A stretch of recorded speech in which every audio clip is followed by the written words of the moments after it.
Hey, Slater Crusaders, want to talk about personal responsibility here. Quick, back it up just a second. I want to give a little credit to the mayor of Atlanta. She was doing a press conference about that 8-year-old girl who was shot and killed the other day. And she said some good stuff. She said, this girl was shot and killed last night, and it was not by the hands of police officers. The reality is, these aren't police officers shooting people on the streets of Atlanta. These are members of the community shooting each other. If you want people to take us seriously, and you don't want to lose this movement, then we can't lose each other. You can't blame this on a police officer. You can't say this is about criminal justice reform. We got to stop this. We're doing each other more harm than any police officer on this force.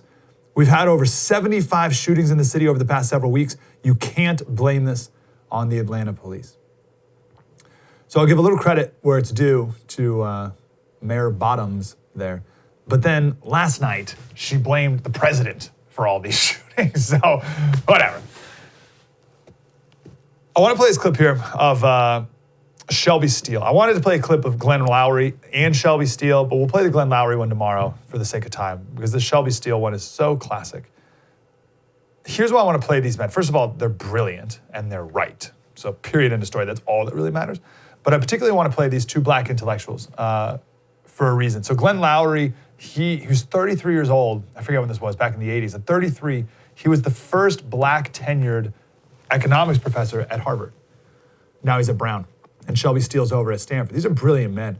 And it's important because one of the tactics, remember last week or 2 weeks ago, I told the story of one of my friends who was able to deprogram someone who was in the Black Lives Matter cult.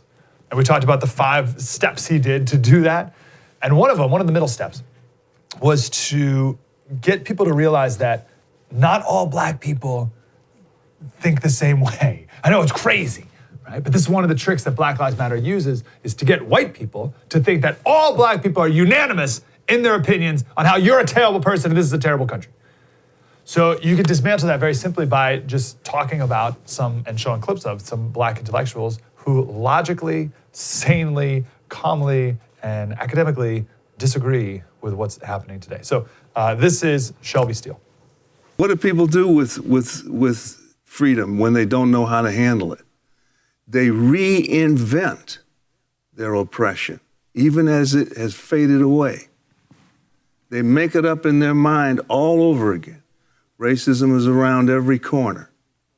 There is systemic racism. There's structural racism. There are microaggressions and there's white privilege. Rather than say, oh my goodness, we in fact, it is over. Our oppression is over with. We really are free people. We scream to high heavens that Steele is crazy, that it's laughable. Can't you see racism everywhere? White supremacy is just infused into literally the air of America. So that black people are, well, what is this longing for an identity, a black identity grounded in victimization, is a longing for an excuse to not accept the challenge of freedom. It is a way to escape that challenge. It comes with a judgmentalism. It judges you. If you don't know how to thrive in freedom, it means that you are at fault. You are, in the worst word you can use regarding blacks, you are inferior. It's a chilling idea, but it's at the heart. It is the heart of the shock of freedom. Because freedom now is saying you can't use oppression as an excuse anymore. If you're not doing well, it's not because of oppression. For goodness sakes, we've got affirmative action. We've got everything to help you. If you're not doing well now, it's on you. Wow. How about that line? Longing for he said black identity because that was the topic they were talking about, but it doesn't matter. Just take race out of it. Longing for an identity grounded in victimization is a longing for an excuse to not accept the challenge of freedom. Whoa. So people reinvent their oppression even when it's faded away. Slater Crusaders, thanks for watching the first on YouTube. If you want more, like, subscribe. We got plenty.